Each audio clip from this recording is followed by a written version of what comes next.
What's up? So we're going to be doing something different tonight. It's Friday night. I'm chilling at the crib. Uh, don't got money to be out at the bar right now. But I will be soon. Anyway, I'm heading into the network now. Went into shows, pay-per-views, and I went to WCW and I clicked on Chi-Town Rumble. Here we go, Chi-Town Rumble, 1989. Tonight I'm going to be reacting as they react. I'll be watching Ric Flair versus Steamboat. And you can watch it with me. I'll let you guys know when the match is starting. When I press play on the match or whatever. So as you heard, that was the WrestleMania hype and whatnot, which I'm pretty excited. I hope y'all are excited. I'm excited. I'm actually going to watch all three of the Ric Flair Steamboat matches this weekend. Starting today, I watched Chi-Town Rumble. Tomorrow, I watch the next one, and the day after that, I watch the next one. So I'm here at the pay-per-view. You heard that shitty music. And let me see. Hold on. At 2 hours and 45 seconds here is the match.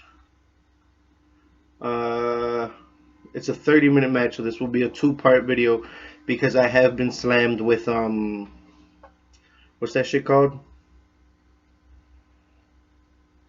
Content IDs or whatever, because I uploaded a video with Nakamura. Well, anyway, I went to the checkpoint here. It's at 2 hours and 42 seconds. And I'm going to press play now. That was a historic evening, and perhaps we'll see history made here tonight. Got the big WCW championship out there. I skipped the intros. If you haven't seen them, Flair comes out, he kisses some random chick. Steamboat comes out to huge face pop, and here we go. Steamboat in the green tights, Flair in the red, how do you call it? The underwears, I guess? I don't fucking know. Steamboat got a... Okay, so early there, they did a shoulder tackle, and Steamboat knocked Flair down, so that automatically establishes that Steamboat is stronger than Flair. That's what you learned from that one exchange. I am going to be running through this as a smart mark, somebody that's watched plenty of wrestling. So they've established that Steamboat is stronger off that shoulder bump. Doing it again and again, Steamboat drops him down. Flair tried to trip him up, but Steamboat got the headlock in. So Steamboat is actually... That showed that Steamboat may actually be more technically savvy as well. Excuse me. Great reversal there. Got a 2 count really early. And Flair runs to the outside. Classic heel coward move. Trying to buy himself some time. Trying to regroup because he sees that he's not as strong. He's not as technically better. And he's not as quick either. So Steamboat has the upper hand by a long shot, right? Starting now. But it's Ric Flair. So he's going to find a way to turn the tables around here. Another one of the Chicago Bears right there. Yeah, go Bears. That's Kurt Beckler of the Bears. He's I don't know. Guard there for the Big Blue Machine here in Chicago. Big Blue Machine. I never heard that one for the Bears. The Bears. Okay, so now Flair gets him on the ropes here. And now that's a stalemate. They should split. They should just break apart and everything should be fine. But Flair's a heel, so he's going to attack. Because you see Flair's a bad guy. But again, Steamboat is stronger and he's faster, so he takes the upper hand on the chops. Tosses him in the ropes. Beautiful looking back body drop. And Steamboat is clearly miles ahead of Flair here. That's the story they're telling. Flair now on his knees, graveling, pulling hair, cheating. Flair is now going into heel mode because he realizes he's not as strong, he's not as fast. And again, they do a chop exchange, and Steamboat drops Flair, whereas Flair could barely hurt Steamboat at all. Really genius storytelling here. Flair on his knees again, looking as the weaker of the two. Really good storytelling here. Stuff that you don't see as often nowadays, especially not on this type of stage and at this level, where almost every single motion means something. You know what I mean? So Flair's got the headlock, switches over to an arm. What is that? Is that like a wrist lock, sort of? I'm not sure what you would call it. Hammerlock. Hammerlock. Thank you, Jim Ross, for calling that. Jim Ross on the commentary. Amazing.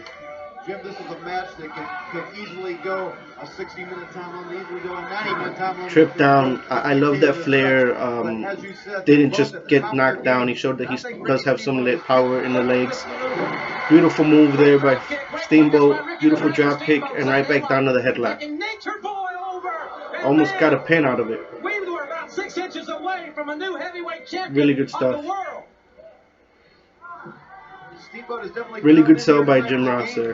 He knows he's got to wear the champ down because, as we said, nobody's going to be had in 5 minutes or 6 minutes or 7 minutes. So yeah, I apologize that it's going to be split up in two. Just be ready to pause when it splits or whatever. Okay, so Flair showing his technical ability there, rolling over Steamboat, getting a 2 count. So as far as the counts are concerned, they're both at 2. So as far as their stamina is concerned and where they're tired in a kayfabe sense, they're both at a stalemate. But we see that by the fact that Steamboat's controlling the match. He's stronger, he's faster, he's more technically aware. And we've seen that Flair is more, what's the word I'm searching for? He's more of a heel. He's more willing to hit when he's not supposed to hit. He's more willing to grab the hair. He's more willing to use the ropes when he's not supposed to. So Flair is the dirtier of the two. That's the story they're telling here so far. We wrestle in the NWA. These men are very similar. Those chops. Woo! Okay, now see Flair there, if you notice, he threw an overhand and hit with the bottom of his forearm. Oh, that's the first non-chop of the match. So again, Flair is getting a little nervous and a little more upset as the match goes on. Because now he's using clubbing blows instead of just chops and short forearms as he was using earlier. Now he's also using clubbing blows. And you saw Steamboat reacted by doing a double chop because he's the face and he's not going to do anything other than chops. You see what I'm saying? Really genius stuff. You don't see stuff like this anymore, where every single move is telling a story. And even if you may not like understand it, like your subconscious still registers it. You know what I mean? That's what makes the classics classics. That's why this is a classic. The work rate is incredible as well. So far there's been a lot of running. It's been a really good match. A good amount of rest stops as well, but even in the headlocks, you saw that Flair would run and make Steamboat jump off the ropes and do all sorts of stuff. So they're not just on their backs all match, you know what I mean? So you got a collar and elbow tie up here. And again, Flair grabbing the hair, grabbing the back of the head, being dirty. Steamboat with the headlock. Flair again throwing forearms, being a heel. And they're hitting the ropes again. Okay, that time Flair took the tackle. And another double chop. And Flair goes out of the ring again. Now in that exchange, in that those shoulder blocks, Flair won. So that means Flair is evening it out. He's starting to have as much strength as Steamboat. Perhaps Steamboat has worn himself out from running the rope so much or from chopping Flair so much. But now we know that Flair is as strong as Steamboat. It has evened out.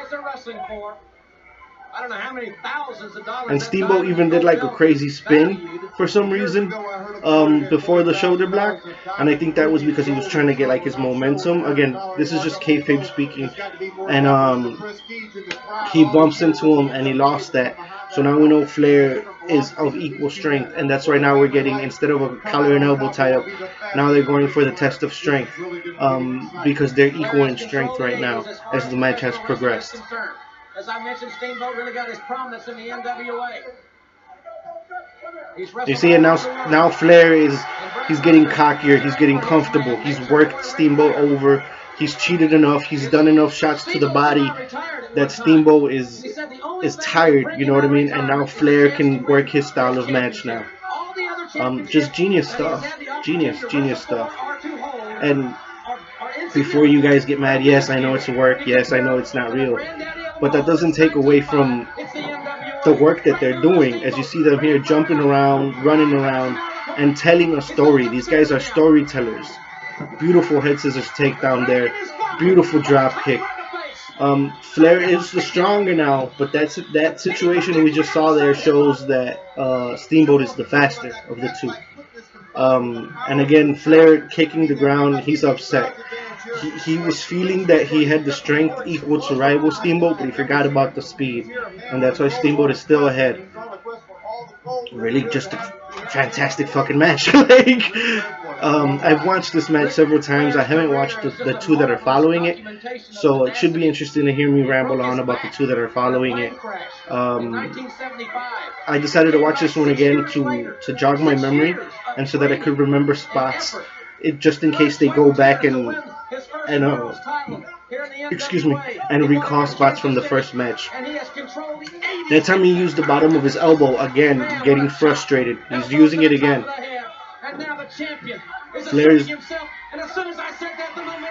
Flair's going very heelish, but Steamboat is still quicker. Off the ropes again. Those ropes sting, by the way. They hurt. I've hit the ropes before in my life when I was a young child. They hurt. Back elbow. So anytime I see a match where they hit the ropes a lot, I respect that wrestler a little bit more because I know the ropes hurt. And Flair goes flying over the top rope. Amazing showmanship. Just a great match so far. I'm sorry I can't put the match on the little side here or whatever, but hopefully you have the network. I'm guessing you would if you're a fan. I'm going to be letting you know when we're getting close to the 15-minute mark, so you'll be ready to pause the match if you want to continue to watch the match with my commentary, because I will be watching the whole match. And I will upload 2 separate videos. Again, sorry about that. The content ID lock should be done by July. But until then, we're just going to have to deal with it, guys. So he's doing a great selling job like he always does. Just amazing. I mean, obviously some of the stuff hurts, but they act so that they make it seem like it hurts more than it probably did. And Flair is one of the geniuses of it. He always made it look like it legit hurt. And now Flair is just throwing it out the window. Like he's realized he's not fast enough. He's realized he's not strong enough. He's tried to wear him down, hitting the stomach. He's tried using his elbows. Nothing has worked. So now he's just cheating. Now he's just complete fucking cheating. He used the guardrail. He's outside using the guardrail again. Flair is just full heel now. So as you see, his character progressed during the match. He started off trying to see if he needed to cheat. And once he saw that he did, now he's just full heel. Brilliantly acted. This match being documented by all the great publications, Pro Wrestling Illustrated. Well choreographed, well scripted, well done. Just well done. Another elbow. This is the major wrestling event in our country. And you are seeing it live. Knee that time to the side of the stomach. That you have chosen to be with the NWA tonight. As we're coming to you live from Chicago. Snapmare. By the heavyweight champion. He's gonna go for the knee. Knee pad down. Beautiful knee. Flair makes it look like he's legit hitting him in the head with the knee. We're at 14:30, so you guys and gals may wanna get ready to pause and whatnot. Ricky Steamboat able to kick out. Flair doesn't believe it. Tries to pin him again. Really good stuff. And he looks like he's going for a double underhook suplex. Beautiful move. 14:50. Steamboat kicks out at 1. Fighting Spirit. You should get ready to pause in the next 3 seconds. 2, 1. Pause now.